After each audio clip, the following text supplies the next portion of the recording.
আজকে honourable chief minister তিনটে বিষয় নিয়ে আজকে রিভিউ করেছেন। প্রথম যেটা আছে আমাদের যে কোভিড যে সেকেন্ড ওয়েভে আমাদের যে কাজকর্ম আছে সেটাকে পুরোটাই রিভিউ করেছেন। তারপরে যেটা আছে আমাদের যে ভ্যাকসিনেশন প্রোগ্রামগুলো চলছে সেটাকে ম্যাডাম রিভিউ করেছেন। আর থার্ড যেটা আছে আমাদের যে হেলথ ক্ষেত্রে যেটা আছে থার্ড ওয়েভ যেটা আশা করা যাচ্ছে সেটা আপনারা নিশ্চয়ই দেখেছেন, কাগজে আপনারাই লিখছেন। সেটা অন্যান্য আমাদের অন্যান্য দেশে থার্ড ওয়েভ যেটা দেখা যাচ্ছে সেটা থার্ড ওয়েভে নিয়ে কী কী প্রিপারেশন করা হয়েছে সেটা একটু রিভিউ করেছেন। আর শেষের দিকে যেটা আমাদের 25-26 তারিখে যে বড় পোর্টাল আসছে সেখানে আমাদের ডিজাস্টার প্রিপেয়ারনেস যে জেলাগুলোতে বিগত দিনে যেটা এফেক্টেড হয়েছে তারা যে এফেক্টেড হতে পারে যে বড় পোর্টাল আসছে তাদের দৃষ্টি মজবুত হচ্ছে সেটা রিভিউ করেছে। তো প্রথমে যেটা আছে আমাদের কোভিড ম্যানেজমেন্ট ক্ষেত্রে যেটা আপনারা জানেন কি আমাদের যখন এই সেকেন্ড ওয়েভটা শুরু হয়েছে তখন ফার্স্ট যে ফেজ অফ ইলেকশন ছিল তখন আমাদের পজিটিভিটি রেট খুবই কম ছিল, 3.43 এরকম পজিটিভিটি রেট ছিল। কিন্তু 8 ফেজে ইলেকশনে যেহেতু নানা রকম ক্যাম্পেইনিং পাবলিক মিটিং সেনা কোনো রেস্ট্রিকশন ছিল না, 8 ফেজে যেতে যেতে আমাদের এই যে পজিটিভিটি রেট 33% থেকে বেশি হয়ে গেছিল। তো এখন আমাদের যে সেকেন্ড ওয়েভ মোটামুটি আমরা অনেকটাই নিয়ন্ত্রণে এনেছি। সেটা হচ্ছে আমাদের গতকালের যেটা আছে 1800 মতো কেসেস সারা পশ্চিমবঙ্গে দেখা যাচ্ছে। আর সেখানে আমাদের পজিটিভিটি রেট 3.61 চলে এসছে। অনেক জেলা আছে যেখানে আমাদের 100 থেকে কম কেসেসগুলো দেখা যাচ্ছে। সেখানে আমাদের অনারেবল সিএম এর নির্দেশ মতো আমাদের containment zone, micro containment zone যে জেলাতে যে এলাকাতে বেসিক্যালি গঞ্জ এলাকা আর আরবান এরিয়াগুলোতে যেখানে গঞ্জের আশেপাশে যে এলাকাগুলো আছে সেখানে এখন কোভিড কেসেসগুলো দেখা যাচ্ছে। 250 থেকে বেশি মাইক্রো কন্টেইনমেন্ট বা কন্টেইনমেন্ট জোন করা হয়েছে। বেসিক্যালি যেখান থেকে হয়েছে যেখান থেকে কেসেসগুলো আছে সেটাকে বিভিন্ন রেস্ট্রিকশনের মধ্যে যেরকম কন্টেইনমেন্ট জোন করা হয়েছে সেটা। তো সেটাই ম্যাডাম আজকে রিভিউ করেছেন কি কত এফেক্টিভ হচ্ছে কন্টেইনমেন্ট জোন। তারপরে অনারেবল সিএম একটা নির্দেশ দিয়েছিলেন যে কন্টেইনমেন্ট জোন মধ্যে আমাদের অন্যান্য যে ক্যাটাগরিজগুলো যেটা সুপার স্প্রেডার করা হয় সেগুলো ক্যাটাগরিজ করা হয়েছিল তাদেরকে ভ্যাকসিনেশন করা, ধরুন ট্রান্সপোর্ট ওয়ার্কার্স আপনারা আছেন, তারপরে আছে ভেন্ডার্সগুলো আছে, হকার্সগুলো আছে, যারা সবজি যারা ভেন্ডার্সগুলো আছে, যারা স্লাম ডুয়েলার্স আছে এদেরকে হকার্সগুলো এইসবগুলো যে সুপার স্প্রেডার মধ্যে আছে, হেলথ ওয়ার্কার আছে, তাদের ফ্যামিলিজগুলো আছে, এইসব বিভিন্ন যে ক্যাটাগরিজগুলোকে সুপার স্প্রেডার করা হয়েছে। তার সঙ্গে ম্যাডাম বলেছে যে কন্টেইনমেন্ট জোন যেটা আছে কন্টেইনমেন্ট জোন মধ্যেও কিন্তু ভ্যাকসিনেশন করে দিয়ে যেহেতু ওখানে স্প্রেড হচ্ছে সেখানে 5টা থেকে 10টা হবে, 10টা থেকে 20 জন হবে, তো সেটা না হয় সেখানেও একটা ভ্যাকসিনেশন করা সেটা ম্যাডাম রিভিউ করেছেন। এখানে আমাদের মাননীয় অ্যাডমিনিস্ট্রেটর আছেন ক্যালকাটা মিউনিসিপাল কর্পোরেশনে, অন্যান্য সিনিয়র অফিসার আছেন, ডিস্ট্রিক্ট ম্যাজিস্ট্রেটরা ছিলেন, সিপি এসপিরা ছিলেন, তার সঙ্গে সিএমএসরা ছিলেন, এক্সিকিউটিভ ইঞ্জিনিয়ার ছিলেন, তারা ভার্চুয়ালি জয়েন করেছেন। আর আমাদের বিভিন্ন জেলাতে যেটা আমরা সিনিয়র অফিসার যাদেরকে পোস্ট করা হয়েছে তারা কোভিড অবজারভার হিসাবে তারা কোভিড অবজারভার ভার্চুয়ালি জয়েন করেছেন মিটিংয়ে। তো সেটা রিভিউ করা হয়েছে আর যে জেলাতে বেশি আছে তাদেরকে সেরকম নির্দেশ দেওয়া হয়েছে। এছাড়া যেটা আছে আমাদের যে ভ্যাকসিনেশন প্রোগ্রামগুলো আছে আপনারা জানেন মাঝখানে গভর্নমেন্ট অফ ইন্ডিয়া একটা পলিসি চেঞ্জ করেছে, তার জন্য একটা যে সাপ্লাইগুলো ভ্যাকসিনের একটু ডিসলোকেশন হয়েছিল 10-15 দিন। এখন মোটামুটি ভ্যাকসিনেশন আমরা যে যতটা ভ্যাকসিন পাচ্ছি এটা একটা হিউজ ডিমান্ড এন্ড সাপ্লাই একটা গ্যাপ রয়েছে, কিন্তু যে ভ্যাকসিনেশন মধ্যে যেটা আছে আমাদের ভ্যাকসিনেশন কাকে করতে হবে, কিভাবে প্রায়োরিটাইজ করতে হবে, urban areas, peri urban areas, তারপরে সুপার স্প্রেডার্স, আরও যেটা আছে আমাদের অনারেবল চিফ মিনিস্টার যেটা নির্দেশ আজকে দিয়েছেন যেটা হচ্ছে আমাদের থার্ড ওয়েভে যেটা অন্যান্য দেশে যেটা লক্ষ্য করা যাচ্ছে কি এটা বাচ্চাদের যাদের 0 to 18 আমাদের যারা আছে যাদেরকে ভ্যাকসিনেশনে এখন আওতার মধ্যে যারা আসেনি তাদের উপর এখন রিসার্চ হচ্ছে কি কোনটা ভ্যাকসিন কার্যকারী হবে কিনা, আদৌ দেওয়া হবে কিনা। তো যেহেতু ভ্যাকসিনেশন হয়নি 0 to 18 গ্রুপে সেখানে একটু এই কোভিড দেখা যাচ্ছে থার্ড ওয়েভে। তো সেখানে আমাদের আজকে ম্যাডাম নির্দেশ দিয়েছেন সেটা হচ্ছে কি যাদের মায়েরা আছেন যাদের বাচ্চারা 12 বছর অবধি আছে, যা 12 বছরের বয়সে যে বাচ্চারা যাদের যে মায়েরা আছেন তাদেরকেও একটু আমরা প্রায়োরিটি বেসিসে তাদেরকেও ভ্যাকসিনেশন দেওয়া হবে। তো ভ্যাকসিনেশন নিয়ে মোটামুটি এটা রিভিউ করা হয়েছে সমস্ত জেলাতে কিভাবে ভ্যাকসিনেশন করা হচ্ছে, কোথায় কোথায় করা হচ্ছে, কোন কোনটা এরিয়াটাকে প্রায়োরিটি দিতে হবে, কোন কোনটা গ্রুপকে প্রায়োরিটি দিতে হবে, এটাও একটা বিস্তারিতভাবে একটা আলোচনা হয়েছে। এছাড়া যেটা আছে আমাদের আপনারা জানেন সেকেন্ড ওয়েভ যখন শুরু হয়েছে তার আগে থেকে ফার্স্ট ওয়েভের পরে আমাদের যে স্বাস্থ্য পরিকাঠামো যেটা আছে এটা ভীষণভাবে আমরা স্বাস্থ্য পরিকাঠামো থেকে শুরু করে আমাদের man power, doctor, nurses, paramedical staff অনেকটা আমরা পরিকাঠামো বাড়ানো হয়েছে, অনেক সেফ হোম করা হয়েছিল, অনেক স্যাটেলাইট সেন্টার করা হয়েছিল আর আইসোলেশন সেন্টারগুলো করা হয়েছে। এখন আপনারা জানেন কি যেহেতু আইসিইউ, এসডিইউ অনেক এডিশন করা হয়েছে, সেই তথ্যগুলো আপনাদের কাছে আগে আমরা দিয়েছি। 30,000 থেকে বেশি আমাদের বেড সংখ্যা, যে কোভিড বেড সংখ্যাটা বাড়ানো হয়েছিল। তারপরে আমাদের আইসিইউ, এসডিইউ এটা বাড়িয়ে তারপরে যন্ত্রপাতি যেটা আছে ভেন্টিলেটর বলুন, অন্যান্য জিনিস বলুন, সেটাও করা হয়েছে। এখন যেহেতু বেডটা কমে গেছে অনেকটাই কিন্তু এটা ফাঁকা আছে, ভ্যাকেন্ট আছে, কিন্তু যেটা আছে আমাদের যেহেতু আমরা থার্ড ওয়েভটা এক্সপেক্ট করছি, অ্যাপ্রিহেন্ড করছি, অন্যান্য যেহেতু আমাদের দেশে হয়েছে, সেখানে একটা পেডিয়াট্রিক কেয়ার ম্যাডাম এর মধ্যে একটা অ্যাডভাইজারি, গ্লোবাল অ্যাডভাইজারি কাউন্সিল একটা করেছেন, সেই বডি করেছেন, তারা হেলথ ডিপার্টমেন্ট সেভাবে নির্দেশটা অর্ডারটা ইস্যু করেছে। তার আমরা এক্সপার্টসদের আমরা যেটা আছে ওটার মত যেটা আমরা নিতে শুরু করেছি। তাছাড়া আমাদের একটা প্ল্যান অফ অ্যাকশন করা হয়েছে ফর ইনক্রিজিং পেডিয়াট্রিক কেয়ার, যেহেতু বাচ্চাদের সেখানে আমাদের বিভিন্ন স্তরে যেটা পেডিয়াট্রিক কেয়ার দেওয়া হয়, আমাদের প্রাইমারি হেলথ সেন্টার থেকে শুরু করে আমাদের মেডিকেল কলেজ, টার্সিয়ারি কেয়ার অবধি, সুপার স্পেশালিটি হসপিটাল অবধি, সেখানে আমাদের এসএনসিইউ বাড়ানো, তারপরে বাচ্চাদের যেটা আইসিইউ ক্ষেত্রে অন্যান্য ভেন্টিলেটর থেকে শুরু করে অন্যান্য যন্ত্রপাতি একটা অন্যরকম হয় সেটা সরবরাহ করা। এই ছাড়া পেডিয়াট্রিক কেয়ারে একটা প্ল্যান অফ অ্যাকশন তৈরি করা হয়েছে। সেখানে মোটামুটি যেটা হচ্ছে আমাদের 1300 পেডিয়াট্রিক আইসিইউ গভর্নমেন্ট হসপিটালে জুলাই মধ্যে করা হবে। এছাড়া আমাদের 350 এসএনসিইউ, যেটা 1 থেকে 90 দিনের বাচ্চা যারা আছে তাদেরকে রাখা হয়, এটাও গভর্নমেন্ট হসপিটালে করা হবে জুলাই মধ্যে। এছাড়া আমাদের যেটা আছে 10,000 জেনারেল বেড, সেটা আমাদের গভর্নমেন্ট হসপিটালে for moderate paediatric and female cases. এটা মোটামুটি একটু চিন্তা ভাবনা করা হয়েছে, প্ল্যান অফ অ্যাকশন করা হয়েছে, যে কার্যকারী ইমপ্লিমেন্টেশন শুরু হয়েছে। এই জুলাই মধ্যে এই কাজটা কমপ্লিট করতে হবে আমাদের, সেটাই ম্যাডাম রিভিউ করেছেন। আপনারা শুনতে পাচ্ছেন তো? Can you please repeat the numbers? Numbers. Sir, arekbar repeat koren please. Sir, the numbers. ওই শুধু ওই ICU. আইসিইউ আর এইচডিইউ ওইটা বলছি, বেড। SNCU general bed নাম্বারটা একটু রিপিট করুন। যেটা প্রভিশন ফর 1300 একটা আছে, যেটা আমাদের, যেটা আমি আগে বললাম, আমাদের 1300 পেডিয়াট্রিক আইসিইউ, সেটা গভর্নমেন্ট হসপিটালে জুলাই 2021 অবধি করা হবে। অন্যান্য জিনিস আপনারা পলিটিক্যালে হেলথ সেক্রেটারি কাছ থেকে নিয়ে নিতে পারেন। সেটা তারপরে যেটা আছে আমাদের ফিমেল বেডস বা পেডিয়াট্রিক বেডস, যেটা বাড়ানো হবে।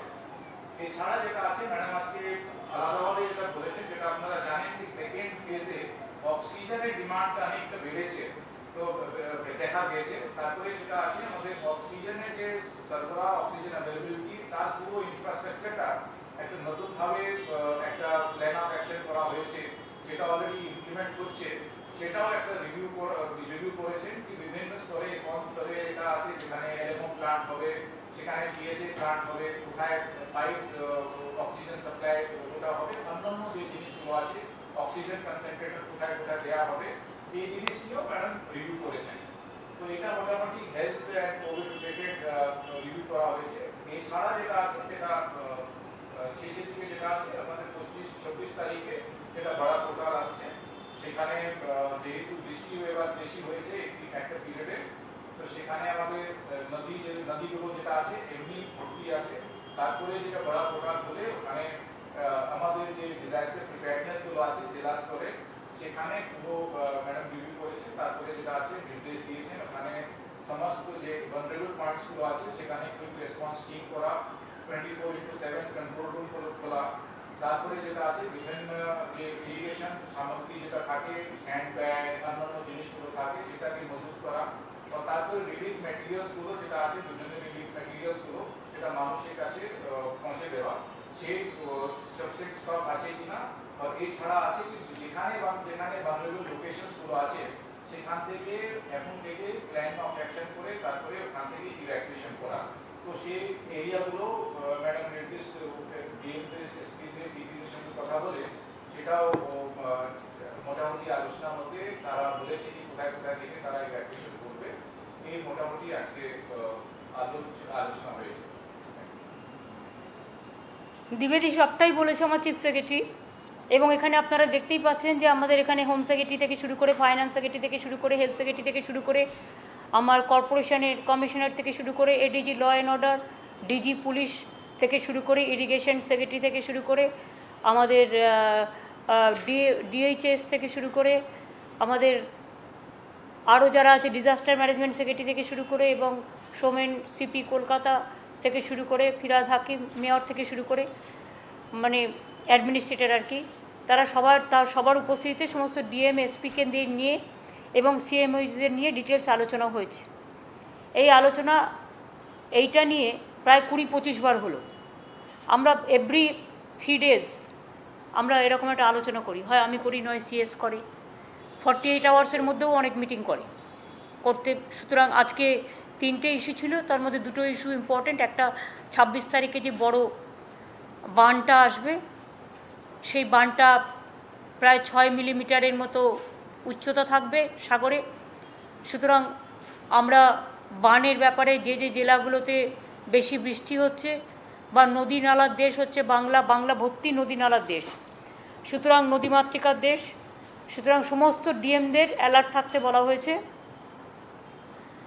একদিকে আরামবাগ, খানাকুল ওই দিকটা, এদিকে আবার আপনাদের হাওড়াতে যেমন আমতা, বাগনান, উদয়নারায়ণপুর, উলুবেড়িয়ার কিছুটা, ওদিকে বর্ধমান, বীরভূম, বাঁকুড়া, দ্বারকেশ্বরী নদীর ওপর দিয়েও জল বয়ে যাচ্ছে।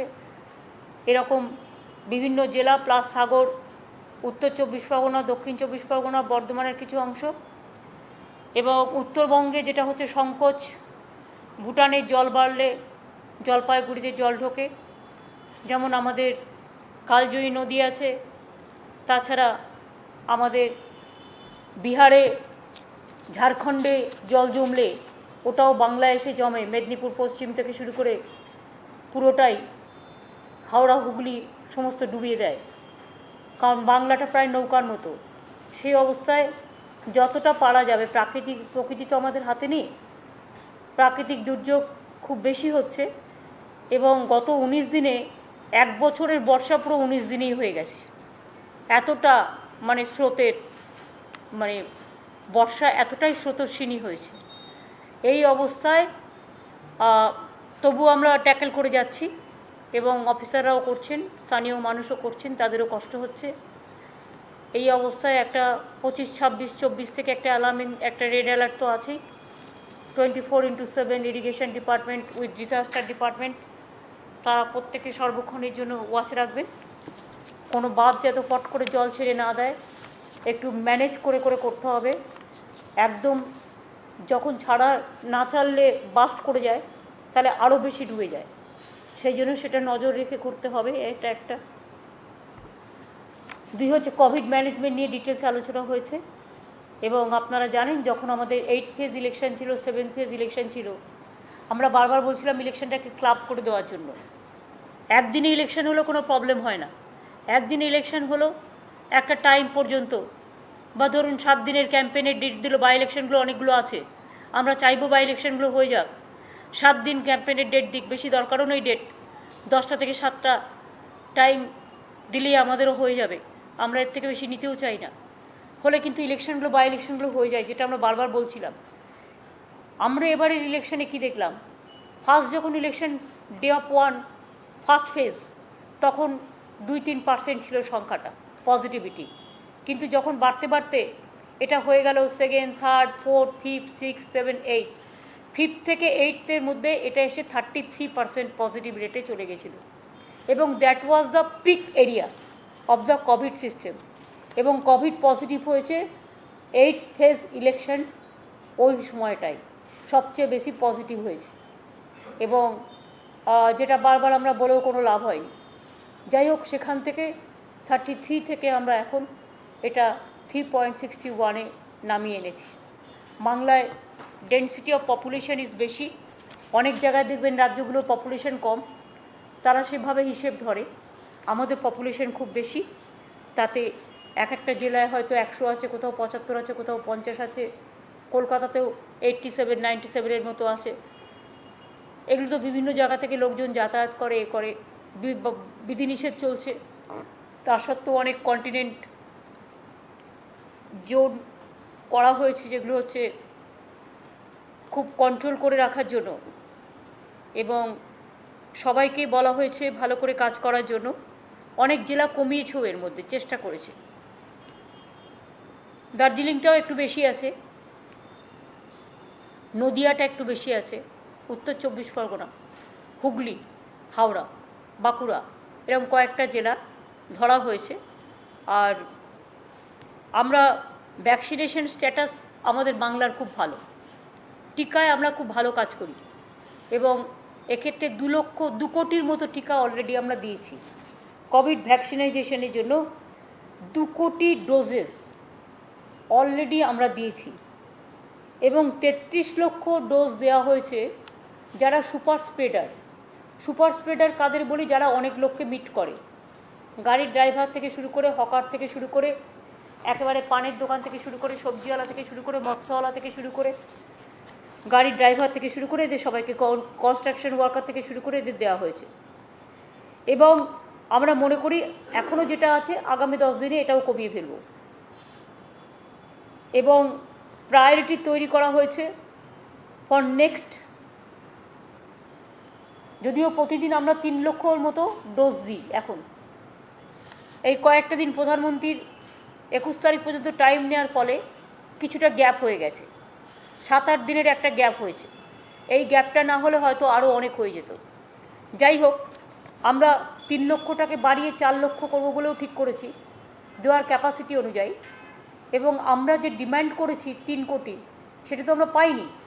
আমরা 3 কোটিটা পেলে প্রাইভেটকে 1 কোটি দিতাম, আর 2 কোটি আরও আমরা যদি দিতাম, কারণ অনেক ডোজ তো আমরা নিজেরাও কিনেছি, প্রাইভেটেও অনেক কিনেছে, তাহলে আমাদের অনেকটা কাজ হয়ে যেত। কিন্তু 2 কোটিও সংখ্যাটা কিন্তু কম নয়, 2 কোটি মানুষকে ইতিমধ্যেই ডোজ দেওয়া হয়ে গেছে। কাল থেকে আবার শুরু হবে, 4 লক্ষ করে রেগুলার দেবে। আর আরেকটা রিগার্ডিং আমাদের জুলাই মাসের মধ্যে 70 লক্ষ ভ্যাকসিন দেবো আমরা। এছাড়াও তার মানে প্রায় 3 কোটির কাছাকাছি পৌঁছে যাব। এছাড়াও আমরা থার্ড ওয়েভটাকে ইম্পর্টেন্স দিচ্ছি এই কারণে, সেকেন্ড ওয়েভটা তো ইনফেকশনটাকে বাড়িয়েছে, থার্ড ওয়েভটা অনেকে বলছে, এটা আমাদের, দেখুন আমরা তো আর কেউ গবেষণা করি না বা অভিজ্ঞ লোক নই, কিছু কিছু দেশ বলছেন বা বিশিষ্টরা বলছেন যে হয়তো এরপরেরটা বাচ্চাদের ওপরে কিছুটা আসবে। এবং সেই জন্যই আমরা সিদ্ধান্ত নিয়েছি, ছোট্ট বাচ্চা থেকে 12 বছর বয়স পর্যন্ত যে বাচ্চা মায়ের আদরে, মায়ের আঁচলের তলায় থাকে বলতে পারেন, তারা অনেকটাই মায়ের উপর নির্ভরশীল, সেই মায়েদের আমরা কিন্তু প্রায়োরিটি বেসিসে ভ্যাকসিনেশনটা করিয়ে দেবো, যাতে বাচ্চা মায়ের কাছ থেকে না পায় এবং মা বাচ্চাটাকে ভালো করে দেখে শুনে রাখতে পারে। এটা আমরা একটা প্রায়োরিটি জোন করেছি। আমি আর একটা মনে করি যেটা আমাদের প্রত্যেকের দেখা উচিত, অনেকেই প্রাইভেটে কোভিড ভ্যাকসিনটা নিয়েছে, যেটা হচ্ছে কোভিডশিল্ড নয়, কোভ্যাক্সিন। তারা কিন্তু, এটা কিন্তু এখনও অথরাইজড নয়, ফলে বিদেশে কিন্তু তাদের এটাকে অ্যাকসেপ্ট করছে না। ফলে স্টুডেন্টরা যারা বাইরে যেতে চাইছে তারা কিন্তু খুব বিপদের মধ্যে আছে, যে তারা কি করবে। অথেন্টিকেটেড না হলে বাইরের দেশগুলো যদি এই কোভ্যাক্সিন, যেটা প্রাইম মিনিস্টারের মাথা থেকে আবিষ্কার হয়েছে, যেটা নিয়ে ব্রাজিলের সাথেও প্রবলেম চলছে, বাংলাদেশের সাথেও প্রবলেম চলছে, সেইটা কিন্তু স্টুডেন্টদের আজকে কিন্তু একটা বিরাট বিপর্যয়। কারণ অনেক স্টুডেন্টরা নিজেরা কোভ্যাক্সিন নিয়েছে প্রাইভেটে। আমি এটা চিফ সেক্রেটারিকে বলবো একটা চিঠি ইমিডিয়েট হেলথ সেক্রেটারিকে লিখতে, আর ক্যাবিনেট সেক্রেটারিকে, যে যারা কোভ্যাক্সিন নিয়েছে, যারা স্টুডেন্ট, তারা অ্যালাউ হচ্ছে না বাইরে পড়তে যাওয়ার জন্য, ওই সার্টিফিকেটের কোনো ভ্যালু দিচ্ছে না। সুতরাং তাদের জন্য রিমেডি কি? আইদার কোভ্যাক্সিনটাকে ইমিডিয়েট অথেন্টিকেট করা WHO-কে দিয়ে পার্সু করে যে এটা ঠিক আছে এবং এটা এন্টাইটেল আছে, আর তা নাহলে এর অল্টারনেটিভ কি আমিও বুঝতে পারছি না। তার কারণ সে একটা ভ্যাকসিন নিয়েছে, আবার কি একটা ভ্যাকসিন তার অ্যালাউড হবে? সেটা তো সম্ভব নয়। সুতরাং কোভ্যাক্সিনটাকে যাতে অফিসিয়ালি অ্যালাউ করা হয় সারা পৃথিবীতে, সেটার জন্য একটা initiative immediate government of India থেকে নেওয়া উচিত। এবং আমি দেখছি এই প্রবলেমটা কিন্তু আজকে সারা দেশ ফেস করছে, এবং this is a very very serious problem for the student. আমাদের অনেক স্টুডেন্টরাই বাইরে পড়তে যায়। কোভিডশিল্ড যারা নিয়েছে তাদের কোনো প্রবলেম হয়নি, কিন্তু কোভ্যাক্সিন যারা নিয়েছে বিভিন্ন জায়গা থেকে তাদের প্রবলেমটা হয়েছে। আমরা বেশিরভাগটাই কোভিডশিল্ডই দিয়েছি, টোটালটাই কোভিডশিল্ড দিয়েছি আমরা। পশ্চিমবঙ্গ সরকার থেকে আমরা যেগুলো দিয়েছি কোভিডশিল্ডই দিয়েছি, কিন্তু অনেকে তো প্রাইভেট হসপিটাল থেকে নিয়েছে, তারা কোভ্যাক্সিনটা নিয়েছে বাইরে যাবে বলে। আর কোভ্যাক্সিনের সার্টিফিকেট, কোভিডশিল্ডেরও সার্টিফিকেট না থাকলে সে প্লেনে উঠতে পারছে না, তার পাসপোর্ট ভিসার মতোই কোভিডশিল্ডের সার্টিফিকেটটা লাগছে।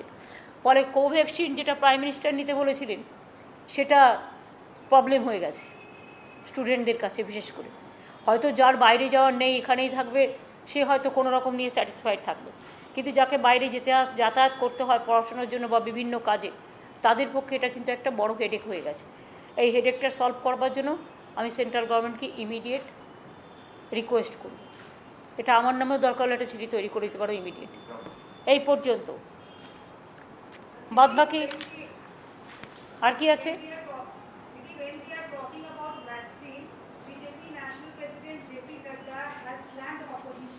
saying that the opposition are playing politics over vaccination process. Now what happened to them? They themselves are taking vaccine. So how do you reply to this? I don't understand why Nadda is saying like this. Is he aware of the facts that because of their negligence, because of their totally, they were interested only Bengal politics, Bengal election. Even after Bengal election also, they want to divide the Bengal. So to implement that policy, they didn't allow people to take precaution before second wave. 6 months, 8 months, what they have done? Nothing. Because of them, they are responsible for this second wave. And for second wave also, they have not given vaccine to the state in a proper manner. Distribution system was totally, absolutely wrong. There are some BJP states, they gave good vaccine. The party office is distributing some vaccines in Gujarat, but the others are not. What they have given? Now also they said from 21st. Means when Prime Minister addressed the nation, the 15 days already lost. Can you imagine then who is responsible? Why opposition will play with a disease? I think BJP is the big disease for everybody. They cannot accept the public verdict. They cannot accept the people's agitation. They cannot accept the public demand. They cannot accept that second wave so many persons died. Even you have seen in Uttar Pradesh, where you will get the number? Where is the authenticate number? The dead bodies are lying with the river, and that dead body is coming to Bengal from Bihar, UP. Don't you think they should be same?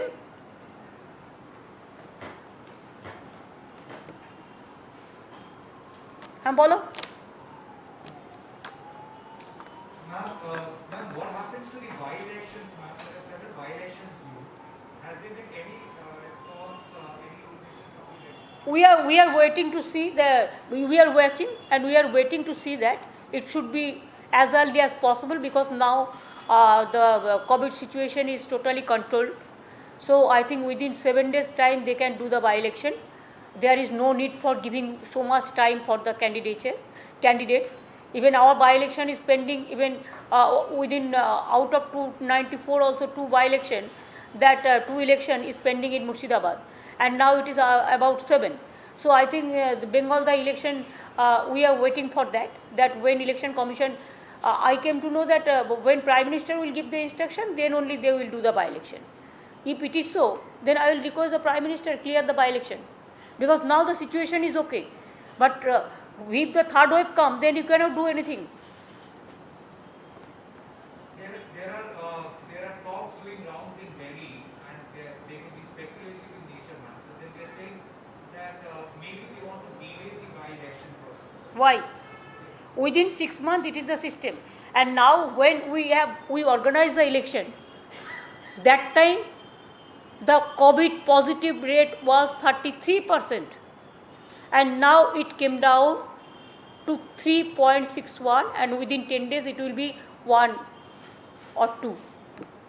So don't you think that 33% they can organize the election, and only 1 to 3% they cannot organize the election, and it is also only few sporadic area.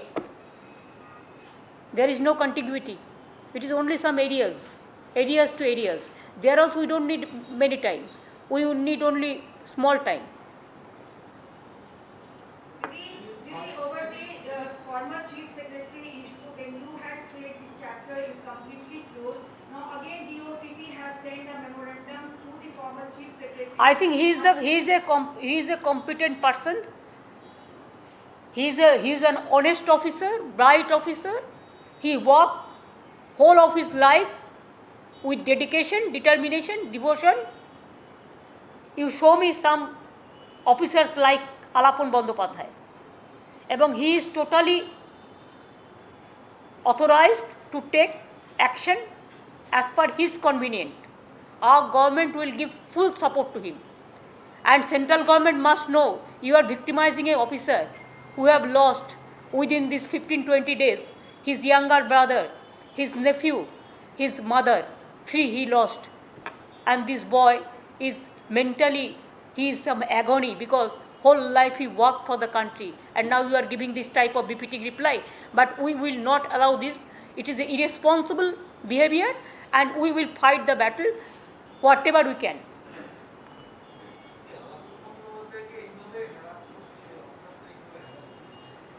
তো ইচ্ছা করে করছে, ওরা তো আইন মানছে না। গায়ের জোরে যদি কেউ ভাবে আমি একজন সেলফিশ জায়েন্ট হব, তো গায়ের জোর দেখাচ্ছে। গায়ের জোরে তো আইন চলে না। আইন তো আইনের মতো চলবে, আইনে যাবে, আইন বুঝবে। Law will take its own course.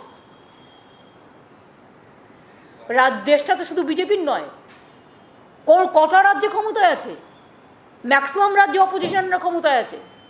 তো গায়ের জোর চলবে কোত্থেকে? রাজীব গান্ধীরও 400 মেজরিটি ছিল, কখনো তিনি এসব করতেন না।